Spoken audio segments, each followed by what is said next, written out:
Então, você é menina, você tem que cuidar do seu irmão, você tem que Sim, ajudar. sim. Já Então, assim, assumindo o papel de cuidadora. então, assim, nós somos direcionadas a isso, que, assim, eu também não acho que seja de todo ruim, mas acontece É cultural. Não é uma questão culturalmente, de ser ruim ou bom, mas é intencional, cultural e a gente tem que levar isso em conta.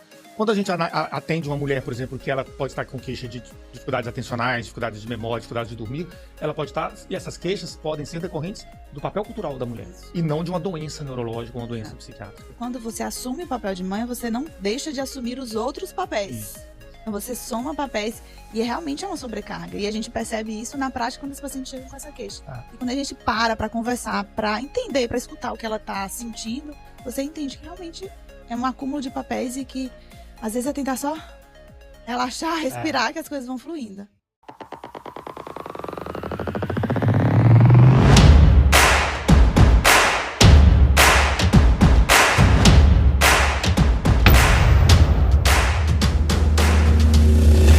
Olá, eu sou Lívia Cisneiros, sou médica ginecologista com atuação em medicina funcional integrativa. E essa é a doutora Gabriele Tigre, minha amiga, também ginecologista e especialista em cirurgia minimamente invasiva e em cirurgia robótica. Esse é o podcast Reconecta. Sejam bem-vindos ao Reconecta. Hoje nós vamos trazer aqui para a pauta, para a discussão, um tema muito interessante. Não vamos falar de útero hoje, nós vamos falar hoje de cérebro. Como prevenir doenças que ocorrem ao longo da vida, como trabalhar o cérebro para que ele se fortaleça e seja seu aliado na longevidade, na saúde e bem-estar. Para isso, nós trouxemos o Dr. Ivar, que é neurologista, ele que trabalha com as doenças degenerativas do cérebro e as neurodivergências.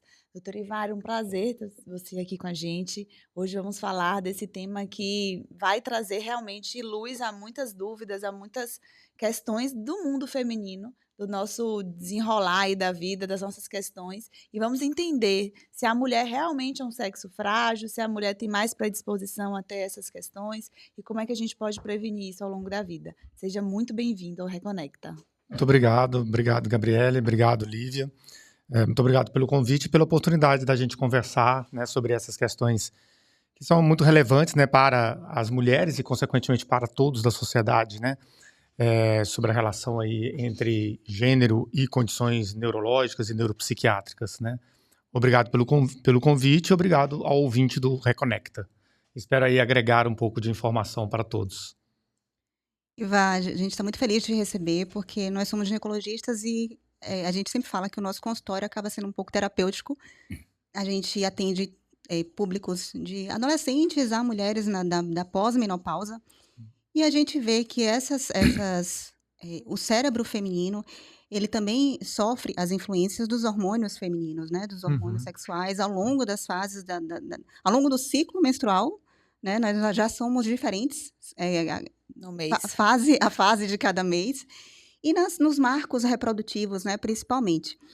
O objetivo desse episódio, a gente pensou em conversar contigo, que trabalha também com a parte preventiva, né? Não só de tratamento, mas de neuroproteção, é que a gente possa, ao final desse episódio, ter um manualzinho aí de como a gente pode, de repente, prevenir essas doenças neurológicas que têm sido cada vez mais frequentes e cada vez mais prevalentes entre as mulheres.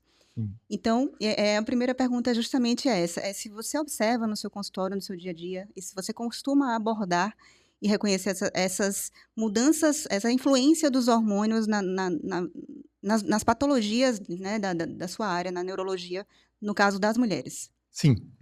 Vamos lá, Lívia. Um ponto importante, assim, que a gente sabe que as mulheres, elas procuram mais o atendimento médico do que os homens, né? Elas têm a prática de se cuidarem mais do que os homens. Então, é natural que em diversas especialidades médicas, a maior parte do público seja feminino, né? Seja de mulheres. As mulheres fazem mais exames de prevenção, elas se cuidam mais. E realmente, sim, é bem nítido, é bem evidente a influência da idade, consequentemente do estágio hormonal de cada mulher sobre sua condição neuropsiquiátrica, né? Assim como também a influência cultural, a influência social, né? Porque quando a gente fala de comportamento humano, de cognição humana, a gente tem que ter muito cuidado para não sermos reducionistas, né? Então, não atribuir determinadas características de comportamento ou de emoção ou de cognição a apenas um fator, como por exemplo um fator hormonal ou um fator estressante da vida, né? Geralmente o nosso comportamento ele resulta de uma interação de fatores, sendo o fator hormonal um fator importante, né? O desempenho cognitivo ele depende de diversos fatores, também da questão hormonal, mas não exclusivamente da questão hormonal. Mas a gente percebe sim, né, a influência das questões hormonais, tanto do ciclo menstrual na fase reprodutiva da mulher, quanto do climatério e da menopausa, né, no final da fase reprodutiva da mulher. Tem a questão assim, acho que você falou, foi brilhante no sentido de dizer em relação aos papéis também da mulher. Isso, Não é isso? com Então, certeza. às vezes, a mulher é multitarefa, isso fica meio que um jargão, e Isso, acaba que acho que Sobrecarga. essa sobrecarga predispõe, né, esses adoecimentos, né? com Mas, certeza. de fato, eu noto, né, eu trabalho muito com disfunções hormonais, então eu noto que, inclusive, no mês mesmo, a mulher, ela tem, por exemplo, a síndrome disfórica pré-menstrual, né, que é aquela TPM grave, né, é uma reação paradoxal ali à progesterona, que normalmente é mais ansiolítica e tal. Então, a gente nota que nosso cérebro sofre, sim, influência desses hormônios, mas eu concordo contigo, que às vezes é também uma sobrecarga. Hoje, Sim, claro. eu acho que eu posso dizer que a principal queixa do meu consultório hoje, que trabalho, né, com saúde preventiva e longevidade, é fadiga e queixa de memória. Né? E quando você vai a fundo, às vezes não é um estado patológico, é um estado de sobrecarga. Com certeza, Né? com certeza. Isso também povoa seu consultório? Com certeza. Esse exemplo que você deu é muito interessante. A gente pode conversar bastante sobre isso, que é a síndrome disfórica pré-menstrual. Porque várias dessas condições, elas são construtos culturais, né? Então, tem estudos que demonstram, por exemplo, talvez você saiba disso, melhor do que você saiba, né, disso, que a síndrome disfórica pré-menstrual, ela tem um padrão de sintomas que diferem em mulheres ocidentais e mulheres orientais, né? Em mulheres ocidentais, predominam as queixas emocionais, as queixas cognitivas. Em mulheres orientais, predominam as queixas físicas, né? A retenção hídrica, as queixas álgicas, né? Então, por quê? Porque isso tem influência cultural. Um ponto hoje de muito questionamento na neurociência é se nós podemos falar em cérebro feminino e cérebro masculino, ou até que ponto nós podemos falar. Porque nós vivemos numa sociedade que classifica, que nos estratifica e nos divide de acordo com o gênero. Então, uma sociedade generificada ou generificante, ela vai construir cérebros generificados. Então, a gente assume padrões de comportamento que são esperados para os indivíduos do gênero feminino ou do gênero masculino. Não quer dizer necessariamente que o nosso cérebro nasceu com características masculinas ou com características femininas. Nós somos treinados para isso desde os primeiros momentos da vida. Talvez até desde o momento da vida intrauterina. Né? Porque a partir do momento que a mulher sabe que ela está gestando uma menina ou um menino, ela muda o comportamento. Né? E a partir do momento do nascimento, nos primeiros contatos, os estímulos que esse bebê recebe são diferentes.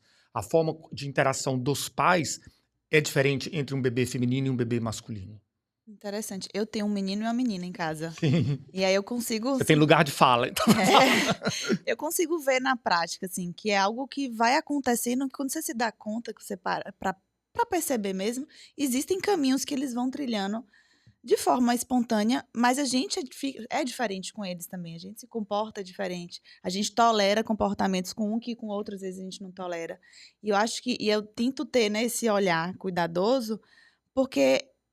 como mulher, a gente sofre assim um pouco dessa, você é mulher, você tem que fazer isso, você tem que cuidar. Eu também sou filha meus pais tiveram um casal. Então você é menina, você tem que cuidar do seu irmão, você tem que ajudar. Sim, já então, assumindo o papel de cuidadora. Então assim, nós somos direcionadas a isso, que assim, eu também não acho que seja de todo ruim. Mas acontece cultural. Não é uma questão de ser ruim ou bom, mas é cultural e a gente tem que levar isso em conta. Quando a gente atende uma mulher, por exemplo, que ela pode estar com queixa de dificuldades atencionais, dificuldades de memória, dificuldades de dormir, ela pode estar... E essas queixas podem ser decorrentes do papel cultural da mulher. Isso. E não de uma doença neurológica ou uma doença psiquiátrica. Quando você assume o papel de mãe, você não deixa de assumir os outros papéis. Isso. Então, você soma papéis e realmente é uma sobrecarga. E a gente percebe isso na prática quando as pacientes chegam com essa queixa. E quando a gente para conversar, para entender, para escutar o que ela está sentindo, você entende que realmente é um acúmulo de papéis e que, às vezes, é tentar só relaxar, respirar, que as coisas vão fluindo. Eu acho que essa questão é tão interessante e é tão importante assim, a gente avaliar como que nós classificamos as pessoas de acordo com o gênero, porque nós estamos criando também uma inteligência artificial que nos classifica de acordo com o gênero, né? Então, tem estudos recentes que mostram que fizeram um teste assim, com a inteligência artificial, né? O homem está para a programação em TI, assim como a mulher está para, e a inteligência classificou, arrumar a casa. Então, a inteligência artificial assume um padrão cultural que o humano treinou aquela inteligência artificial, né? Por que o homem está para a tecnologia e a mulher está para arrumar a casa? Não existe isso, né? Porque nós criamos esse tipo de estereótipo, de padrão de atribuir essa característica a meninos e meninas. Mas isso, do ponto de vista neurobiológico, não tem qualquer fundamento. E se a gente cria isso para a inteligência artificial, imagino que a gente não cria para os nossos filhos futuramente. Então, assim, é uma bola de neve mesmo, uma Com coisa certeza. vai puxar na outra. E, assim, partindo, né, desse tema, falando das fases da vida das mulheres, dos indivíduos, e eu, particularmente, acredito que todos vocês tenham percebido que a gente tem notado uma certa fragilidade dos nossos jovens. Sim. Né, de fragilidade do ponto de vista realmente de neurológico. A gente tem tido cada vez mais diagnósticos e eu percebo, pelas minhas pacientes que eu recebo, adolescentes, cada vez mais medicações prescritas para sustentar esse cérebro um pouco mais fragilizado por questões de atenção, por necessidade de corresponder a uma alta performance que a gente nem sabe qual é o parâmetro dessa alta performance que as pessoas precisam e querem, devem atingir. E me preocupa muito ver que tão cedo as pessoas estão se adoecendo tanto dessas questões mais neurológicas. E aí eu queria saber de você essa percepção e como a gente se blindar de alguma forma, como a gente ajudar e mostrar para esse jovem um potencial que ele tem no momento que ele está se sentindo cada vez inferiorizado em relação às gerações que vêm se seguindo. É bem interessante, Gabriela. Assim, a primeira informação é que isso realmente é bem evidente, né? Quando eu fiz a minha formação em neurologia, o público de um consultório neurológico era um público de adultos e idosos, né? Hoje o público é quase que igual entre adolescentes, adultos e idosos, né? Dependendo da área, dependendo do tema, eu atendo mais adolescentes do que idosos, né? E esse adoecimento psíquico de crianças e adolescentes, ele é multifatorial também, né? O Jonathan Haidt, que é o psicólogo norte-americano que lançou ano passado Geração Ansiosa, ele atribui isso à questão da exposição às telas, da exposição precoce às telas, mas ele menciona também a superproteção para as crianças e adolescentes que surgem já na década de 90 do século passado, com o aumento da violência nos centros urbanos. Essas crianças passaram a se socializar mais em casa, não se expor a riscos, morar em casa com os pais até um tempo mais longo na vida, então cria-se uma criança, um cérebro menos resiliente aos desafios e à realidade do dia a dia. Mas eu acredito que isso é apenas um ponto, sabe? Eu não penso que é apenas exposição às telas ou apenas o ambiente excessivamente domiciliar. Tem vários outros fatores, como você colocou. A questão da cobrança sobre essas crianças, né? A cobrança de desempenho, a competitividade, né? O ambiente profissional hoje ele é muito mais competitivo do que décadas atrás, né? As novas formas de socialização, que a gente hoje se socializa muito mais no ambiente virtual do que no mundo real, né? E também a gente tem que lembrar do adoecimento psíquico dos adultos, né? Porque os pais dessas crianças, eles também estão buscando medicamentos. Então, se eles buscam alívio na farmácia ou no consultório médico, eles vão buscar alívio para os seus filhos também na farmácia, né? E não se constrói uma cultura de hábitos saudáveis, né? Mas sim do imediatismo e do alívio imediato de sintomas físicos e psíquicos através do uso de medicamentos. Eu estava escutando um podcast até, foi o podcast do Sócio, eles falando sobre as gerações. E a geração atual das crianças é a geração que não quebra mais o braço, não quebra mais a perna. Justamente. Ninguém engessa mais nada. E eu fui uma criança que se engessou inteira. Então, assim, possivelmente meus filhos não terão a mesma exposição que eu tive. E aí eu fico me perguntando, será que é voltar no passado e tentar resgatar esses hábitos que a gente teve ou tentar de alguma forma integrar? Porque assim, eu fico o tempo todo revisitando onde é que eu posso melhorar, onde é que eu posso fazer para que meus filhos tenham uma saúde mental, né? E assim, é muito sobre meus filhos porque é a minha preocupação atual. E acho que quem é mãe vai se preocupar. É legítimo. Vai se preocupar muito. E aí, quando a gente tem acesso a essa informação que você passou, a gente fica pensando, né, como diante do que eu tenho, mudar a realidade. E acho que esse foi Veja só, voltar ao passado a gente não vai conseguir, né? A Não. tecnologia existe, a gente vai conviver com ela, mas a gente pode refletir sobre essas questões e talvez inserir um pouco mais de conteúdo analógico, né? De um mundo mais Convivência, né? caneta e papel, lápis e papel, brincadeira na rua, convivência real, face a face, né? E um pouco menos de tela, né? Um pouco menos de um ambiente virtual. Eu acho que isso é fundamental. Tem algumas experiências até de alguns outros países, né? Por exemplo, a Suíça, que há um tempo aboliu livros e cadernos na escola, que instituiu a educação exclusivamente digital. Hoje eles já voltaram atrás, né? Uhum. Eles viram que não surtiu o efeito esperado. Se a gente for ler textos antigos, de alguma década atrás, a gente usava-se o termo nativos digitais, né? Que são aquelas crianças que já nasceram no tempo da internet e têm acesso à internet. Quando se pensou nessa expressão e na introdução precoce da tecnologia nessas pessoas, esperava-se que as crianças iriam dominar a tecnologia. E o que se viu não foi isso. Elas usam a tecnologia como nós usamos. Elas foram dominadas pela tecnologia. Elas usam a tecnologia por lazer, para brincadeiras, para vídeos, para propagar memes e para se comunicar, né? Então isso levou o quê? Ao vício, à adição, a alterações de comportamento. O uso de aplicativos que nós usamos no dia a dia, ele é muito intuitivo. A criança aprende sozinha, assim como nós aprendemos sozinhos. Então, esse argumento de a criança deve ser introduzida precocemente à tecnologia, porque ela vai conviver com a tecnologia, esse argumento não é válido mais, né? Ela tem que ser introduzida à tecnologia na idade correta, no tempo correto, e sabendo usar a tecnologia. Um ponto que eu não queria deixar de falar nesse público em especial, que são as adolescentes que estão ali entrando na puberdade, é a relevância e a importância de a gente realmente ponderar na hora de prescrever um anticoncepcional para essas adolescentes, né, meninas, porque a gente ainda conversava em outro episódio sobre como é prescrito para acne, porque a menstruação está irregular, por N motivos, porque é desconfortável menstruar. Então, quando a gente não pondera, a gente acaba esquecendo um pouco de que o uso de qualquer método contraceptivo hormonal está associado a maiores taxas de ansiedade, né, de alterações neurológicas mesmo dessas adolescentes. E quanto mais precoce iniciado, maior risco. Existem vários motivos, a questão hormonal é uma, mas uma delas também é porque os anticoncepcionais diminuem a absorção de algumas vitaminas do complexo B, que a gente pode até falar depois sobre a importância disso no cérebro, e também modifica a microbiota intestinal, que é outro quesito que tem total relação com a saúde cerebral. Iva, outro momento assim, crítico da saúde mental da mulher é a gestação e o puerpério. Sim. Novamente, eu sou paciente. Gabi tem lugar de fala aqui, mas eu a acompanho e também as minhas amigas e pacientes, né? A gente tem, assim, algumas... Dentro da medicina funcional, a gente costuma fazer uma programação metabólica da gestação, suplementar algumas coisas que são nutrientes chaves, né, para esse cérebro, para evitar uma depressão pós-parto, enfim, ômega 3, níveis adequados de vitamina D. E eu queria saber se você concorda com essa abordagem, se tem fundamento e se há algo que a gente possa fazer para prevenir esses adoecimentos nessa fase, que é desafiadora, porque a gente sabe que adoecer mentalmente na gestação ou no puerpério aumenta risco de adoecimento neurológico na idade mais avançada, né? Na idade idosa. Não, com certeza.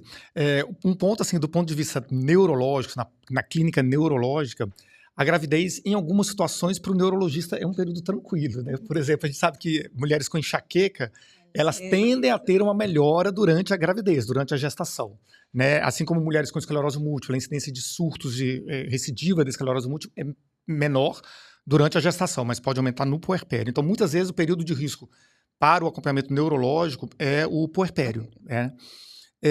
Como as autoimunes, né? Sim, assim, como as autoimunes. Bom, em termos assim da gente evitar essas questões, eu acho muito importante a gente conscientizar e não minimizar o risco. Eu falo isso particularmente pensando no caso das mulheres com depressão que fazem uso de antidepressivos, né? Existe um medo, assim, um medo até legítimo, né, razoável, dos efeitos colaterais para o bebê da exposição aos antidepressivos durante a vida intrauterina.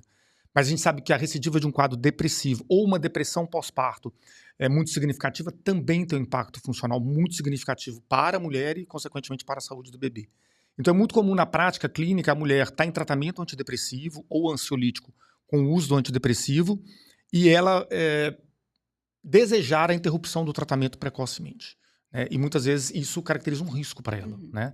Então hoje tem antidepressivos que têm evidência de segurança durante o uso da gestação, e é importante o neurologista ou o psiquiatra conversar com o obstetra que está acompanhando essa gestante, né? E decidir em conjunto, avaliar a intensidade dos sintomas, tempo de tratamento, possibilidade de retirada ou de substituição de medicamentos.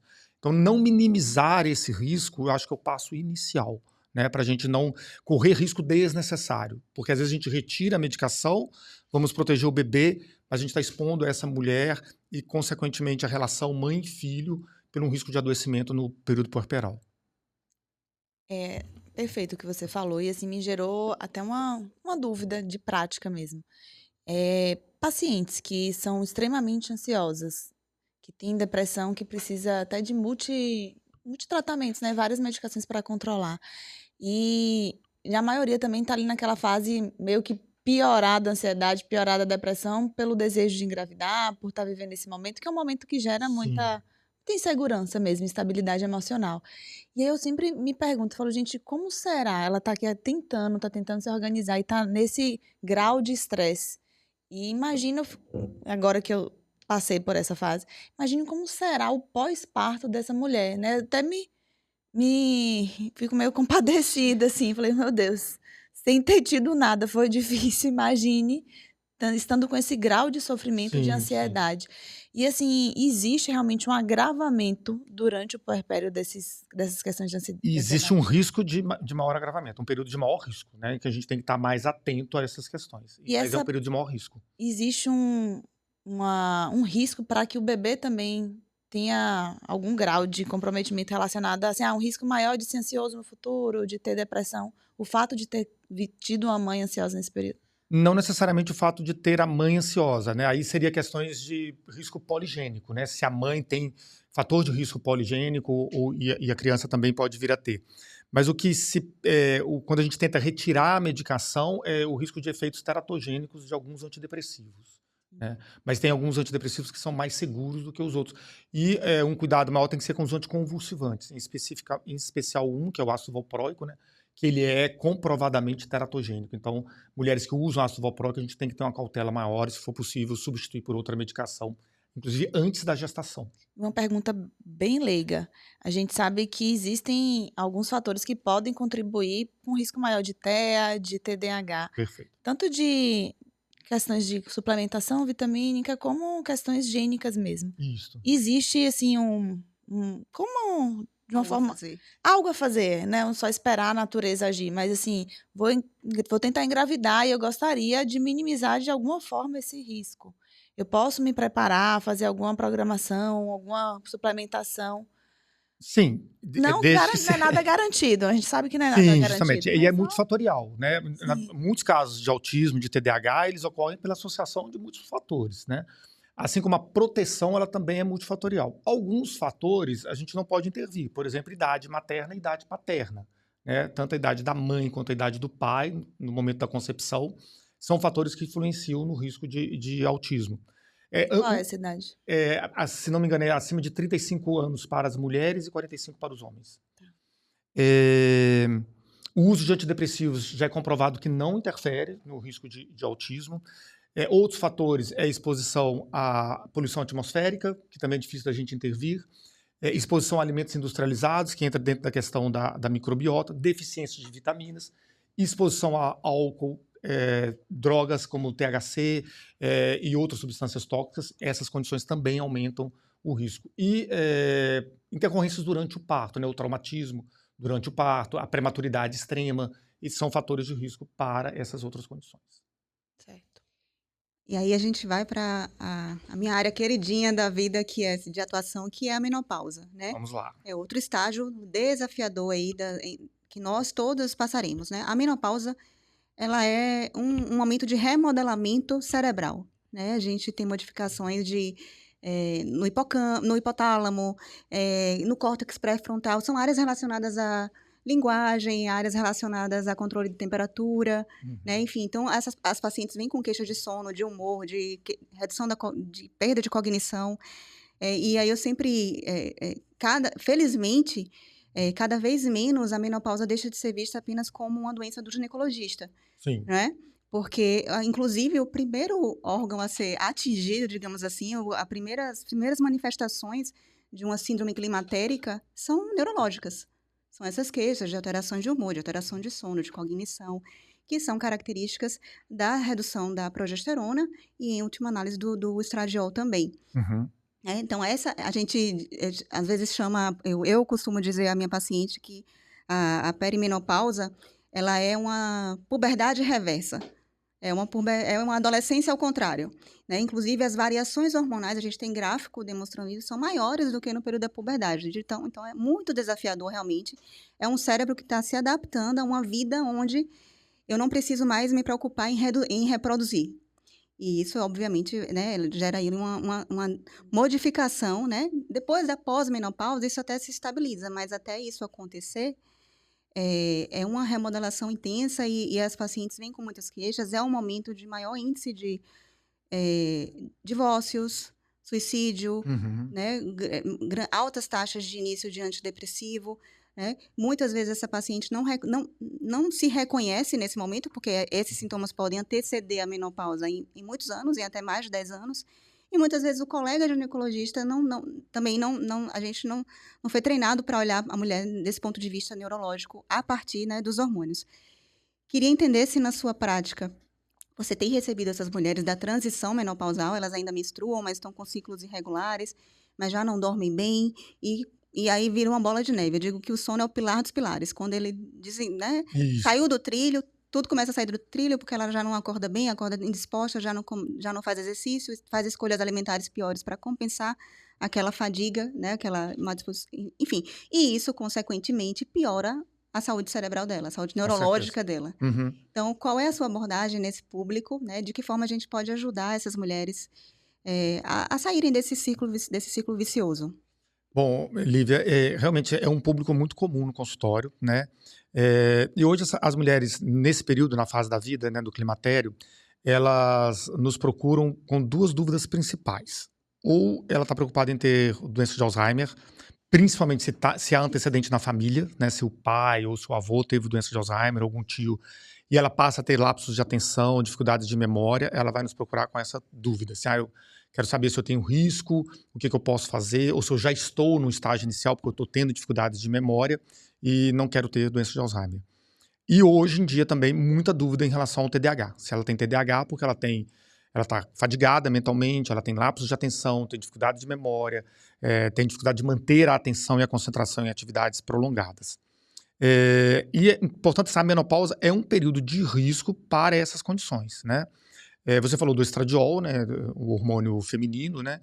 E as áreas cerebrais que têm maior número de receptores de estradiol são justamente o hipocampo, que é importante para a memória, o hipotálamo, que vai regular a liberação de outros hormônios e a temperatura, que você mencionou, o córtex pré-frontal, que é importante para as funções executivas, né, o controle inibitório, o planejamento, a tomada de decisão, o processo decisório, né, e a amígdala do hipocampo, que é importante para a reatividade emocional e para o controle da ansiedade.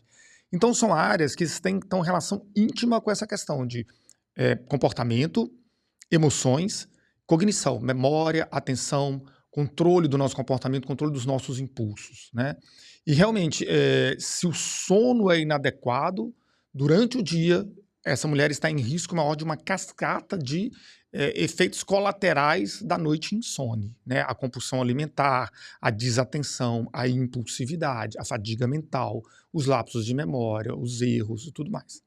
Aí é todos estes ingredientes que já estão postos ali, que são ingredientes biológicos, a gente assoma, a gente coloca os ingredientes simbólicos, né, na vida dessa mulher, que é aquilo que você falou. É o fim da idade reprodutiva, ela está numa fase profissional que ou ela atingiu o ápice da carreira profissional, ou ela tem receio de uma queda de nível profissional, os filhos estão saindo de casa, né? A libido dela e do companheiro já não é a mesma, então ela se questiona se ela está atraente, se a relação conjugal está efetiva. Então todos esses elementos, eles vão se somar na saúde psíquica dessa mulher, né? Então, a abordagem que eu proponho não é focar apenas na questão neurobiológica, é a gente estar atento a todos esses outros elementos simbólicos que são importantes e no comportamento, de como essa mulher pode gerenciar essas questões no dia a dia para melhorar o seu estado psíquico e seu estado cognitivo, controle emocional e todas as outras áreas, né? Você falando do sono, eu fico aqui sempre pensando, toda vez que a gente tem alguém com dificuldade, com insônia, para mim é uma porta que está trancada e achar essa chave Isso. não é qualquer chaveiro que vai conseguir. É. E aí o sono ainda tem uma outra armadilha, que é a pessoa recorrer à automedicação com medicamentos que vão induzir o sono, Muita gente. mas que vão ainda agravar as consequências da noite insônia. Ou seja, ela vai dormir, entre aspas, mas vai ter os efeitos de ressaca, de lapsos de memória, de atenção, de impulsividade, da mesma forma como se ela não tivesse dormido. É uma ilusão você dormir sob efeito de determinados medicamentos. E assim, é sempre uma prescrição de um colega, de uma Isso. vizinha, ninguém... Da irmã, da mãe. Tá usando, tá dando certo. Isso realmente é algo que me preocupa muito. E toda vez que a gente tem alguém no consultório com essas questões, a gente tenta de alguma forma organizar. Você já fez isso? Já. Já tomei isso, já fez aquilo. É como se você não conseguisse sair daquele ciclo. Mas assim, nesses momentos eu sempre gosto de tentar contar com um especialista, porque eu imagino como deve ser desesperador não dormir, né? A gente Sim. tem situações que não dorme por... Enfim, eu sou uma pessoa que durmo muito bem, graças a Deus, mas não durmo por um filho, por um trabalho. E quando você não dorme, o dia seguinte é um dia tão difícil de lidar com todos os problemas. É difícil ter paciência, é difícil se alimentar bem, é difícil você tomar decisões corretas. Então, assim, eu me sensibilizo muito com queixas de insônia, porque eu imagino que deve ser algo enlouquecedor não dormir. É porque assim, eu vejo na minha prática que a insônia de difícil condução é aquela insônia que foi por muito tempo negligenciada, Uhum. né? Foi tida como normal. Isso, ou então foi usando um remedinho, alguma coisa. Então, e aí quando você vai fazer um inventário dos hábitos daquela paciente, você acaba encontrando de onde que veio, de onde, assim, hoje nós somos vítimas dessa tecnologia e a maioria das pessoas ainda insiste em ir para a cama com o celular. Então, por mais que você faça uma reposição hormonal, regule sua progesterona, use sua melatonina, a informação que você está dando para o seu cérebro, no momento que você deita com o celular, é de que é dia, está entrando luz ali naquela, né, na retina, Sim. e a gente acaba interferindo no sono em si. Então, eu digo às minhas pacientes que o sono ele não é assim um véu que vai chegar e vai te levar. Você Isso. precisa ser proativa, né? Eu sou um pouco neurótica com sono porque eu acordo muito cedo. Então, se eu não dormir, né, e a gente sabe dos prejuízos de dormir depois das 23 horas e dormir menos que 7 horas. Então, não é só o tempo e também não é só o horário. Isso. Né? Tudo isso importa. Então, assim, quando eu chego em casa depois das 19, 20, eu nem procuro nem acender luzes azuis. É pouca luz amarela, né? Pouco volume, se tiver alguma televisão ligada, é o volume baixo. Procurar fazer a sua última refeição o mais precoce possível, né? O quanto antes você puder, porque o ideal é que tenha um intervalo de 3 horas da hora que você vai dormir. Cafeína, nem pensar, só de manhã para aqueles que metabolizam adequadamente a cafeína. Então, eu acho que são muitas atitudes que a gente pode ter. Evitar uma carne vermelha à noite, né, que demora 8 horas para ser digerida. Então, para quem tem problemas de sono, isso é tão agravante de outras condições, como a gente falou aqui, que todo esforço é bem-vindo, todo esforço é necessário. Então, eu vejo muito isso, assim, que a insônia de difícil condição é aquela que foi negligenciada por um bom tempo, mas é óbvio que deve haver condições patológicas que justificam isso.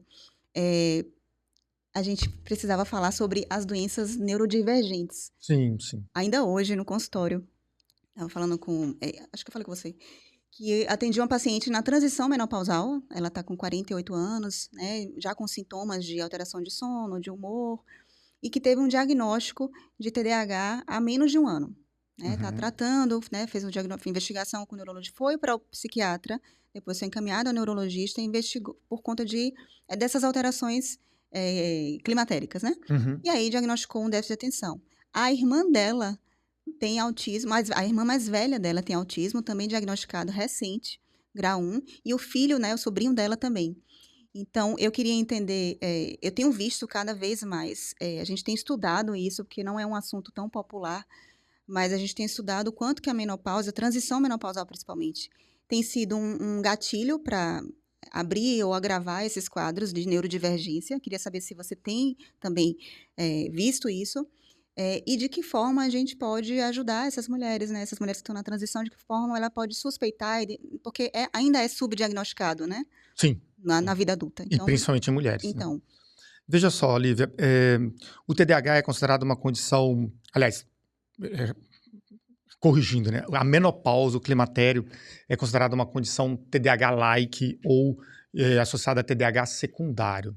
Todas essas duas expressões, entre aspas, porque são expressões que, do ponto de vista médico, de critério diagnóstico, elas não existem, né?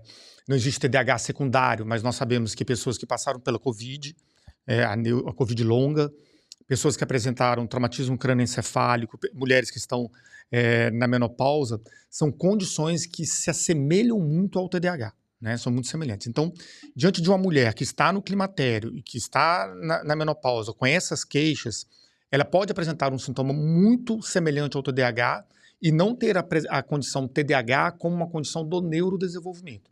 Porque, por definição, por critério diagnóstico que nós utilizamos hoje, são os critérios atualmente válidos, os sintomas têm que ter início antes dos 12 anos de idade, tá? Os sintomas podem flutuar. Então, essa mulher ela pode ter tido sintomas na infância, depois esses sintomas ficaram mais leves, mais brandos, a depender da pressão ambiental, do contexto em que ela foi criada e que ela se desenvolveu, e depois os sintomas podem voltar no climatério. Isso é possível de ocorrer e a ciência reconhece isso. Mas se a mulher me procura ou procura qualquer avaliação para essas queixas durante o climatério, durante a vida adulta, na minha entrevista eu tenho que voltar na infância. Então eu tenho que perguntar a essa mulher como era o seu comportamento na escola, qual era a sua lembrança que você tem, você era uma aluna que conseguia prestar atenção, que era atenta, era hiperativa, falava demais, tinha alterações indisciplinares, interrompia outras pessoas, recebeu alguma advertência, cometia erros por desatenção nas avaliações, então deixar a questão em branco, não assinar a folha de resposta, errar no gabarito. Era aquela garota que esquecia o trabalho escolar em casa e o objeto pessoal na escola, que às vezes elas são conhecidas como cabeça de vento, vivem no mundo da lua. E tem mulheres que, mesmo chegando no consultório com 50, 60 anos de idade, elas contam, sabe? Meu apelido era, essa menina é muito cabeça de vento, tá sempre viajando, eu falo com ela e ela acha, parece que não escuta. Então, as pessoas com TDAH, elas trazem essa memória, tá? Uhum. Pode parecer difícil, mas não é. Numa anamnese bem conduzida, numa conversa, realmente, numa entrevista com o paciente, ela consegue informar esses dados. Então, esse é um ponto. Assim, ela pode ter sintomas muito semelhantes ao TDAH e serem plenamente justificados pelo climatério. Ou ela pode ter uma pessoa com TDAH como alteração do neurodesenvolvimento, que os sintomas ficaram mais a menos na vida adulta e depois esses sintomas são agudizados durante o climatério. Essa informação da sua paciente específica em relação à história familiar é muito importante. Este é um outro ponto que a gente sempre avalia. Tem história familiar de outra condição neuropsiquiátrica e não é necessariamente história de TDAH. É história de TDAH, de autismo, de dislexia, de depressão, de ansiedade, de bipolaridade, de esquizofrenia, de suicídio e de alcoolismo. Porque todas essas condições, elas têm um perfil genético muito semelhante. Elas não são doenças monogênicas, são doenças poligênicas, com genes que aumentam o risco, genes que diminuem o risco e que interagem entre si, que podem levar a alguma dessas condições, né? Então, é muito comum também na mulher, ou até no homem que me procura tardiamente, quando eu pergunto sobre história familiar, eu pergunto primeiro assim, tem alguma outra condição neuropsiquiátrica na família? Ele fala, não tem. Aí eu começo a mencionar, aí começa a aparecer. Alcoolismo, tem um tio, irmão do meu pai era alcoólatra. Outra condição, suicídio. Suicídio é um tabu nas famílias. As famílias... Aí geralmente é aquele silêncio, a pessoa fala, não, teve um tio, teve bipolaridade, é uma coisa que não tem muito diagnóstico.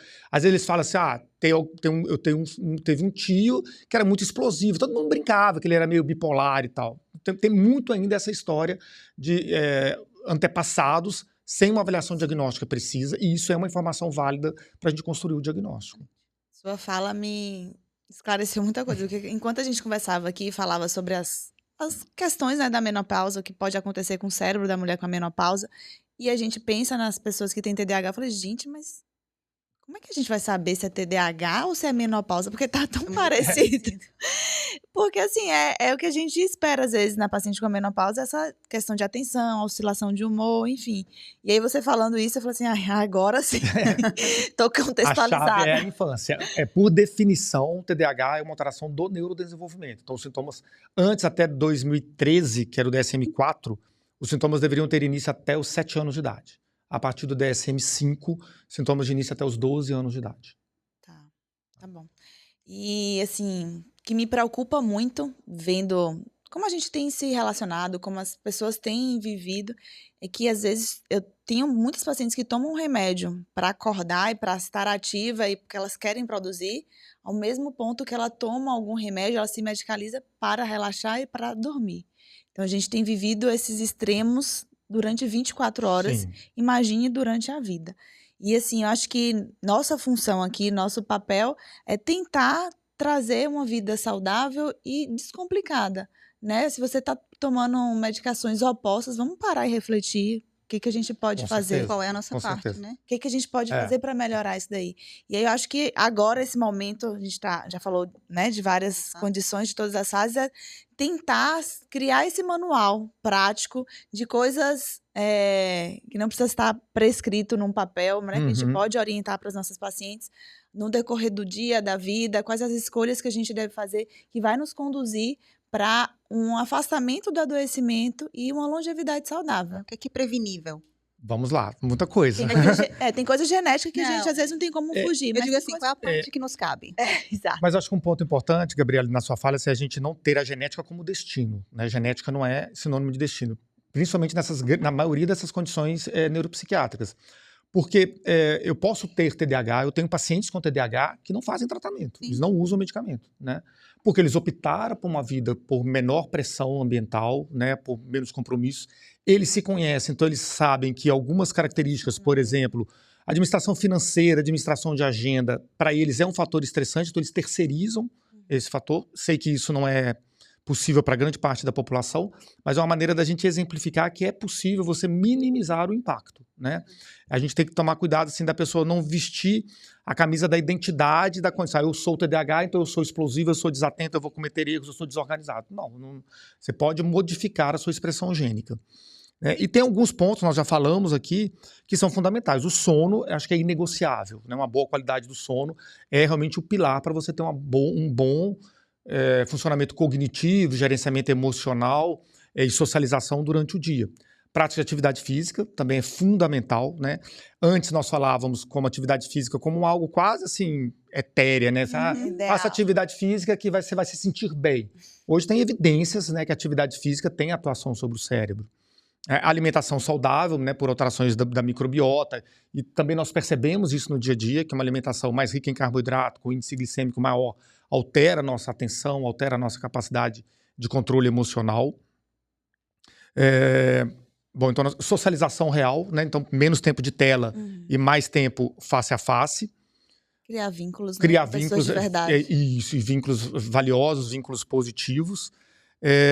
Um ponto que você colocou na sua fala, evitar multitarefas, né? Até um tempo, eu sou dessa geração, né? Era comum as pessoas falarem com orgulho, eu consigo fazer várias coisas ao mesmo tempo, né? Hoje a gente sabe que não existe isso, né? Somos vítimas disso. Somos vítimas disso, né? Nós conseguimos fazer várias coisas ao mesmo tempo, mas o nosso cérebro não é preparado para isso. E alguma dessas coisas que nós fazemos ao mesmo tempo está sendo feita sem o cuidado necessário, com risco de erros, ou está aumentando o nosso risco de ansiedade, de insônia, de depressão. Tem um preço, né? Tem um preço, a gente paga o preço. Né?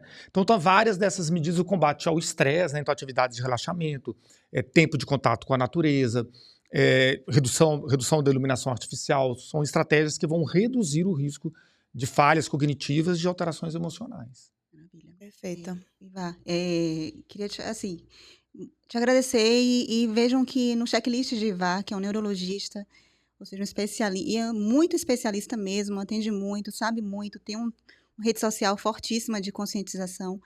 Em nenhum momento a gente trouxe várias situações do ciclo feminino, da vida feminina, da pós-menopausa, dos adoecimentos, em nenhum momento ele citou a medicação como... Sim. como salvador da pátria, né? Não existe pílula mágica. A gente acaba sendo repetitivo nessas orientações, mas eu queria que vocês entendessem desse episódio, levassem a mensagem seguinte: não é normal precisar de Vevance ou qualquer remédio para se manter alerta. Não é normal usar a medicação para ir para uma balada. Não é normal recorrer a uma medicação para você conseguir. Às vezes é necessário para você controlar uma compulsão alimentar, né? Mas não é normal você querer perder 4 quilos e usar medicação. Então, a gente vem vendo um sobreuso dessas drogas. Isso também, toda medicação tem efeito colateral, precisa de indicação, né? Existem contraindicações. Então, em resumo, não existe, né, uma pílula mágica, exige esforço, exige autoconhecimento, né? É muito importante que a gente procure entender o nosso próprio funcionamento, as nossas próprias fragilidades e principalmente os nossos próprios limites. E que a gente procure ajuda especializada, né? Esse é o caminho onde a gente consegue identificar aquilo que a gente pode melhorar e às vezes a gente precisa de ajuda, inclusive para melhorar, não tem nada de errado nisso.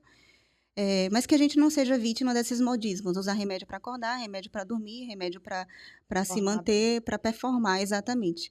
Então, parece que a gente está numa corrida onde qual é o alvo? Né? Então, eu espero que vocês tenham aproveitado esse episódio. Eu agradeço muito, Ivan, Eu que agradeço, muito obrigado. pela brilhante contribuição. Acho que é um tema necessário nesse momento. Foi maravilhoso mesmo, eu adorei a nossa conversa. Obrigada por abrilhantar, por trazer tanta informação relevante mesmo. E eu acho que a mensagem de Livinha é essa. A gente precisa saber o que a gente quer performar, para quem a gente vai performar, a custo de que a gente vai performar. Vamos tentar ter mais leveza, acho que conectar com o que realmente é valioso, com o que realmente é real pra gente, né? Com a nossa família, fazer o que se gosta, comer bem. É uma receita de bolo que a gente vem repetindo aqui, mas não é por acaso, né? A gente tem evidência científica disso e a gente está aqui para trazer isso para vocês. Espero que tenham gostado, que tenham aproveitado. E deixa a sua palavrinha final para a gente encerrar com chave de ouro esse episódio. Bom, muito obrigado pelo convite, pela oportunidade de conversar com vocês. Espero ter contribuído. E eu gosto sempre de repetir um mantra, né, que eu digo assim, que nunca é cedo demais para cuidar do cérebro, né, do nosso cérebro, né? Então, para as pessoas que não estão dormindo bem ou que estão passando por um período mais ansioso, mais depressivo, que tem tido algumas falhas de memória, de atenção, não espera chegar a uma determinada idade, um determinado período da vida para cuidar disso, né?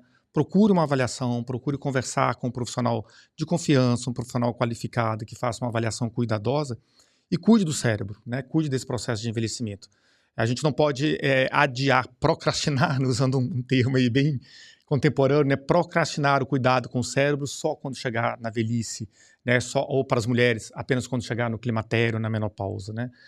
Todo dia é dia de cuidar do cérebro e de cuidar não necessariamente com medicamentos, né? Mas aprender estratégias de comportamento, de autocuidado, né, para a proteção cerebral. É muito mais valioso do que recorrer a medicamentos ou até mesmo a suplementos que muitas vezes não têm tanta indicação, que são também formas de medicalização.